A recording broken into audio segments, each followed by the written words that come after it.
Hey everyone, today we're going to continue this holy day. How is that weather for you over here in Louisiana in the Southport? It is still cold and I didn't put the heater on at this church, so it is really cold and I'm trying to warm up. But I wanted to give you this message because we've been home and just sitting there waiting for this weather to get better.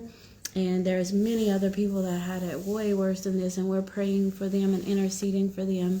And in this time, we're just going to continue to talk about this holy day to help us in all holidays to change traditions and focus them on how to seek Jesus first and his right standing. That's what this holy day is about. It goes through all the different holidays and all the ones we love based on tradition and how we avoid certain ones because of religion and how we don't understand how to be the light, or we feel like we have to do things out of obligation, and that's not always the case. We've been talking about this one right here, the king cake, and I was so excited to see that when I bought a king cake this week, it actually had on the cover, it said the baby Jesus in there. So it had mentioned that it was pre-put in there and that it was to find the baby Jesus. So that was exciting to know that things are already changing and transforming back to what it was supposed to be. And that was an original king cake from New Orleans. So that's powerful, and that excited me because I want more people to learn when they go and grabbing these cakes and they're all excited to eat these cakes, that they'll know exactly why they're even getting them and have a storyline with them that surrounds the Word of God and Jesus Christ in it. For anyone that hasn't been watching the videos on it, and just a little recap, we're going to explain today the illustration of the king cake, and that's exciting to me.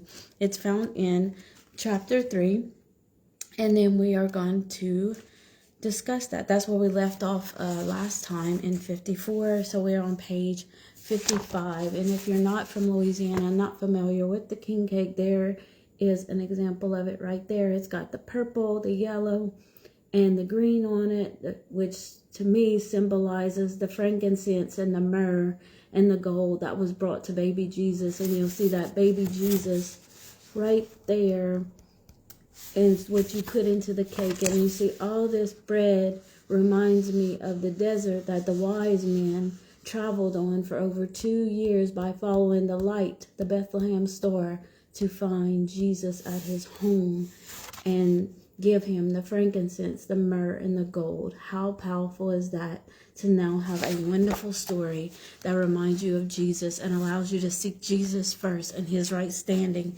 in this holy day. So the illustration of the king cake. The name king cake represents our King, Jesus. The concept of the king cake is to find the baby hidden inside, just like the wise men were searching for Jesus after he was born. This journey took over 2 years to get to Jesus by desert. Before the king cake has the icing on it, it is brown rolled bread dough. Looks like and symbolizes the desert to me.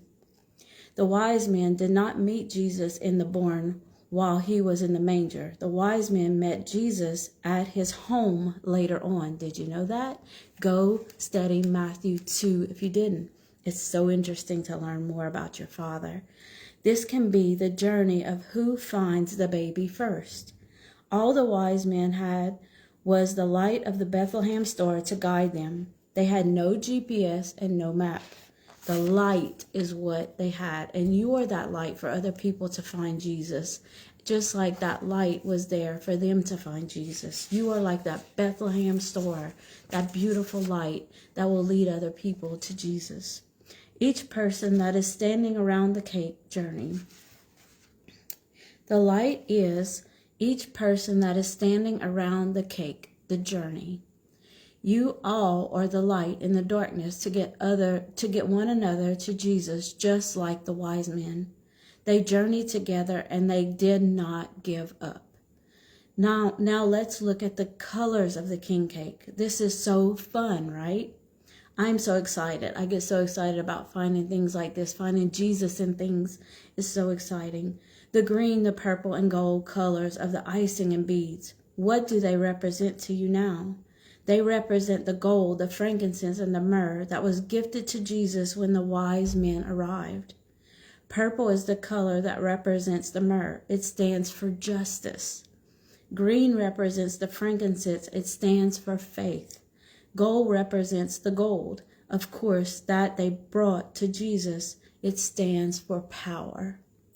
Picture the wise men going on a journey to find the baby Jesus, the light of the world, the very King that will save us all. He is hidden in our journey, but once he is found, we are ready to share that journey with all. Decide that you have a new tradition for Mardi Gras. Celebrate the King of all kings, your Father, Jesus Christ. In all things that you do, if you do them for the Lord, you are not doing them wrong. Yes, the parades have a lot of people that like to party, but there are safe and fun parades too. Find them and enjoy the journey with your family and loved ones. Show them how to be the light in the darkness. Make it fun and see who can catch the most gold, frankincense, and myrrh with the intent to bring more people to Jesus with it. It's exciting what you can do if you decide to do it. You cast out and rebuke judgment, and you cast out and you rebuke tradition, and you decide that you will seek Jesus Christ in all things first and be the light so that other people meet him and find him because of you. Use those dark places that you are strong enough now to be the light in. And if you're not, this is not for everyone. If you've had trouble with partying and Mardi Gras, and that's where you would get your activation to do things like sin, that's not for you. This book is not going to help you in a way that to bring you back into those dark places with the Mardi Gras part, but you still can be the light with the king cake and the memories and the messages for that. You know, everything is not meant for every single person. So don't utilize something like this and go back to places that you're not ready to go in. I say this a lot of times because people that are addicted to alcohol, for example, won't go around alcohol when they're saved and set free from it until they're sanctified and delivered and strong enough to go around it, if ever. The same thing happens with people that like to cuss a lot or party a lot, or that really make you upset because of the ways they act and the rises that they cause. The same thing, treat them like that alcohol. Don't go around them if they're going to send you to hell. Don't go around them if it's going to make you act like the devil and not God. You have to wait till you sanctified and set free to put yourself in certain situations. And until you are, you have common sense to know better and to do better. And that's very, very, very important. Ponder this. Why do we celebrate Mardi Gras? If somebody ever asks you, you might look up on Google and be like, this is weird, this is crazy, I'm not going to do it at all because it's a pagan thing, or it's a drunk thing about chasing a chicken or something like that. So then you totally disqualify it and you totally start to judge people that do celebrate it. Well, you're not of the world, right? You say you have the Spirit. So if you have the Spirit, you need to learn how to do things of the Spirit and attract people to the Spirit in those things. That is wisdom and understanding. You got to get it if you don't have it. James 1 teaches us about that. Can we go to the parade? Or are we celebrating evil if we do? The only way you are celebrating evil is if you are celebrating evil. Common sense, wisdom, and understanding. It is just that simple. We all have common sense. You would not go where there are rowdy drinking or carrying on, but a nice family parade prior to you explaining what Mardi Gras now means to you will allow you and your family to be the light in the darkness. Before you get started catching the beads, make it fun and say, let's see how much frankincense, myrrh, and gold we can catch. Maybe, just maybe, someone will hear you and be reminded of the story of the wise man and baby Jesus. By you talking, you don't have to stand on the corner or the counter and with the Bible and be preaching and judging everybody for what they're doing in the middle of Mardi Gras, in the middle of New Orleans, in the middle of wherever you're at. to show that you are a powerful presence of God, you simply be the light, talking about what it means in your tradition, and other people see the joy and see the conversation. That's attractive, and God will make sure they hear it, because you're not showing off and you're not trying to be judgmental or cause them to feel condemnation. You want them to feel conviction, not condemnation. You want them to feel love and not hate. And that is very important to learn as a Christian, how to truly be like Jesus and say, what would Jesus do if he was standing on the street right now? What would he do? And do that. Because only you can figure it out. You can't go and ask your pastor. You can't go and ask your parents. They teach religion and tradition and things like that, unless you have someone that is digging in the word, trying to learn exactly how to show what they know. You have to tap into the word of God. And I'm a preacher. I'm just telling you, you can't, like the word is saying, you cannot ride the coattails of somebody else. You have to learn the word of God and ask him how to apply this in your life right now, and do it, and it'll change your life. It says, maybe it will be the very thing that allows you to be the light in the darkness to someone else that day and begin a new tradition for them. How awesome would that for you to be contagious to somebody else just on the street for starting a new tradition for your family that's focused on celebrating in the spirit and not in the world. That's pretty cool. Why do we eat king cake in this season? Ask yourself. This is a recap of chapter 3 at the end of the chapter. Why do we eat king cake in this season? To remember the journey that the wise men took to find Jesus.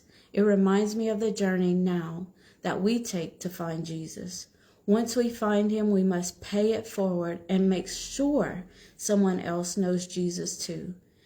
We can do that by purchasing the next king cake in this season and including this book.